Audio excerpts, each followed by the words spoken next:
Head coach बनने के बाद मेरे गोती की गौतम गंभीर की पहली प्रेस कॉन्फ्रेंस मुलायजा फरमाई। Yeah, I mean, Rishabh's been out for a long time now. We need to get him back playing. That's the first thing. He's going to be a key to us as a player. Hasn't had a lot of cricket, so we've seen what he can do in international cricket. He's won Test series almost off his own bat. So we want him back playing. I think that's the first thing. You don't want to burden somebody again who's just coming back after what, over a year out of the game. KL, look, I mean, KL's not been part of T20 now for a little while. Uh, Again, like I said, you look at some of the feedback that you get. We've got a chance to reset the button a little bit. We've got a bit more time to plan. You want to try and see.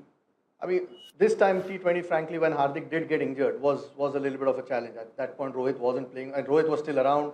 Made our life a lot easier that he could come and lead. We don't want that situation going forward again. Shubman's the guy that we feel again as he's a three format player. Firstly, and seems to show a lot more qualities over the last year or so that we hear from the dressing room, and that's why we want to try and have somebody who can also learn from a couple of the senior guys that are there, Surya in this instance or Rohit who's still around. So we don't face the same challenges as suddenly trying to look for a captain in case there are injuries or loss of form somewhere. So that's the idea. Again, he's shown some decent leadership qualities, and we want to try and get him the experience that he can going forward. And that's the thought. There are no guarantees in life, but at this point, that's the thought.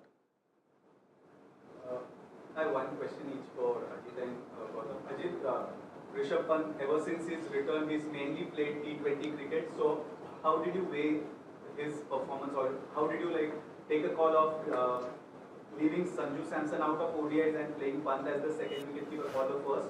And for Gautam, you're someone who's advocated for players to consistently play all matches instead of picking and choosing. So going forward, how do you look forward to managing the likes of say Rohit, Kohli, or even Bumrah, who often tend to manage their workloads and miss out on assignments? Look, I've said it before that workload management for someone like Jasprit Bumrah is important. But for a batter, if they can play consistently, if they're in good form, might as well just play all the games. And with now Rohit and Virat not playing T20 cricket, they only have two formats to look after. So I'm sure they're going to be available for most of the games. But yes, for Jasprit Bumrah, because he's one rare kind of a bowler which anyone would want. So it's our responsibility to try and have him fresh for most of the important games. That's why workload management, not only for Jasprit Bumrah, but for most of the fast bowlers, becomes really, really important. With regards to Rishabh, I mean, before his unfortunate accident, I mean, he's been a key player for us. So now that he's back, like I said, you want to get him around the group again, playing again. So KL's been terrific in one-day cricket. We've seen he had a great World Cup as well. So yeah, unfortunately, someone had to miss out, and in this instance, it was Sanju. Look, these guys will have to keep getting runs, keep performing. Otherwise, there is another quality player waiting. Big test season coming up. We obviously feel these two will have a huge role to play, and to get Rishabh playing again, just like you said, he's only played T20 cricket. To get him 50 over will be another step forward. Hopefully, he can keep building on what he's done so far.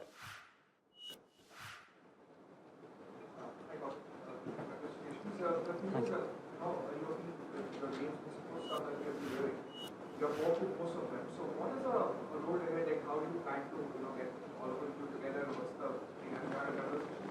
Abhishek or the names you're hearing?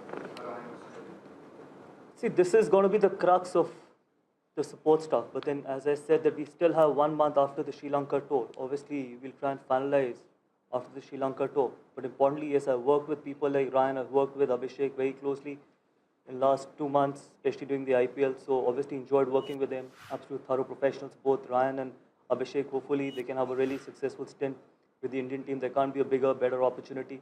I think so hopefully we can have a successful tenure as coaches, and really looking forward to working with the rest of the other guys as well. I've had some really good feedback from the players about the other guys as well. So really looking forward to working with most of them. What are the learnings from your mentorship of Rashi or NSC and KKR that you would want to apply in coaching tenure? Or like how vast is coaching as compared to being a mentor? My experience or my learning has been very simple. In a sport, it's all about winning. So I don't deviate from something like that because we are in a profession where ultimately there can only be one winner.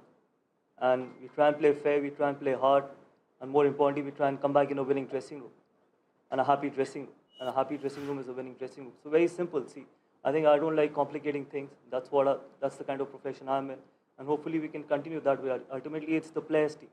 Support staff is there to try and maximize and try and get the maximum out of their potential, make them express the way they want to, give them a lot of freedom, and more importantly, try and make them happy as well, because sometimes international cricket can be tough, can be insecure as well, because only 15 can play, but more importantly, it's the job of the support staff to try and keep them in a happy space, and that is going to be one thing which we definitely will be working forward.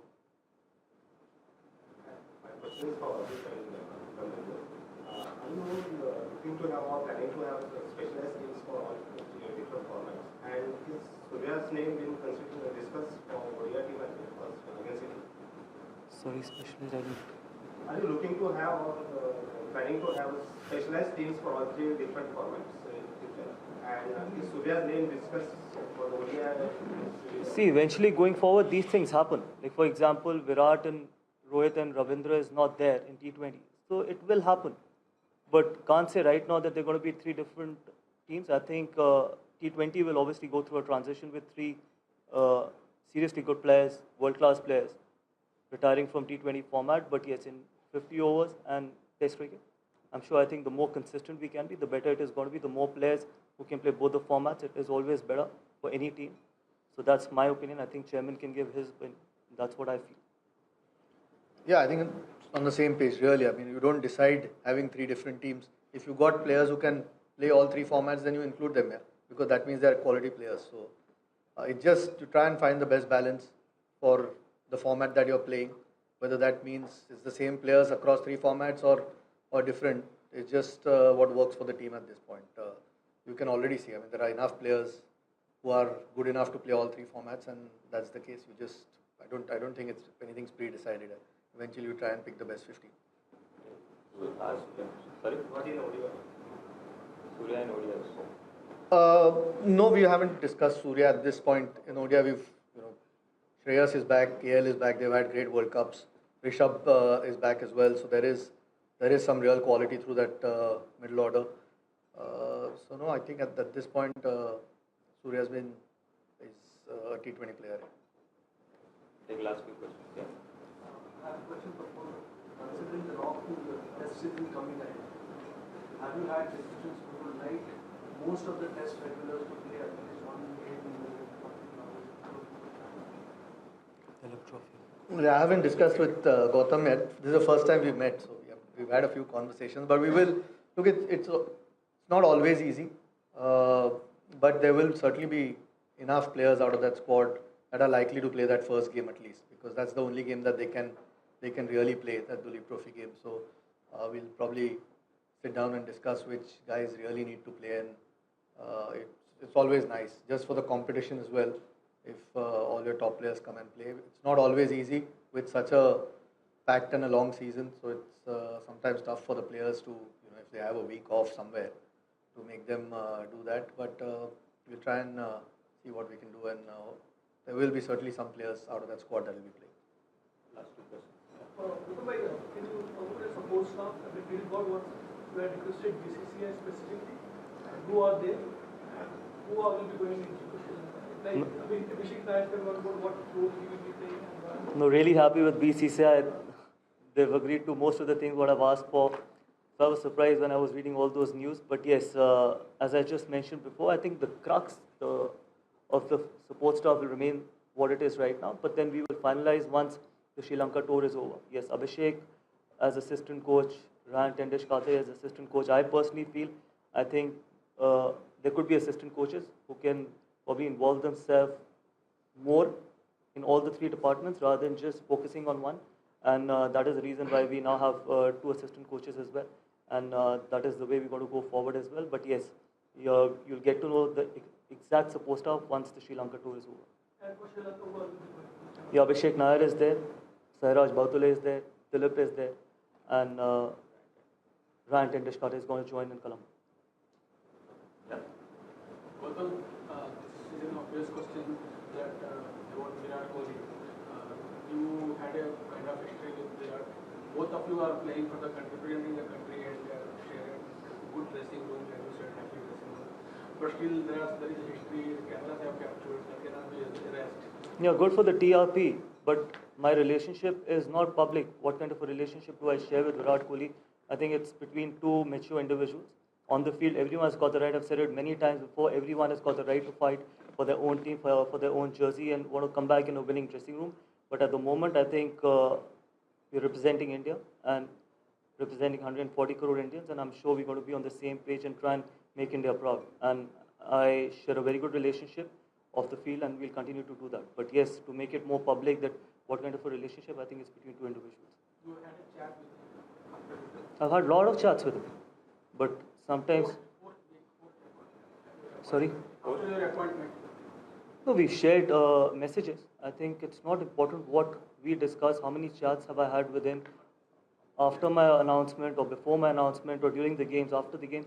I think sometimes just because we want headlines, it's not important. Right now, the most important thing right now is that we both are going to be working extremely hard to make India proud. And that's our job. He's a thorough professional. He's a world-class athlete. He's a world-class player. I've always said that. I've got huge respect for him as a player. And it's going to continue that. And hopefully we can work together really well. Absolute final question. Have you had any discussion, have you had any discussion with your fitness bowling? So, Have you had any discussions internally about the test bowling lineup? Test bowling lineup. Championships and all? And any update on where Mohammad Shami stands? I mean, again, like I said, I've met him for the first time. We'll sit down and have a few chats. But you more or less know who your guys are. There are a few injuries at the moment. Some of the guys, some of the fast bowlers are at the NCA. We hope that over the next month or so, they'll be back up playing. Where Shami is at, I think he started to bowl, which is a good sign for us. And what it's 19th September is the first test. That was always the goal. If he can, around then, if he can get fit. We don't quite know whether that's the timeline at the moment. I'll have to speak to the guys at the NCA. But that's the aim. But yeah, I mean that is a discussion because there's so many tests coming in India. Maybe you don't play three guys in the 11, three seamers in the 11. But going forward, there's a lot of cricket, test cricket that's coming there. So we'll need some depth. I mean, Bumrah, Siraj, Shami have been around for a while, which are the obvious ones. But we'll need some depth, and there'll be some conversations around it. But we've got some talent, and hopefully we've got a lot of first-class cricket coming up. So you can build guys up, and we'll have to get to have a look at some of the other guys as well. So that's a conversation we'll start having now. Okay. Thank you. Thanks, gentlemen. Thank you.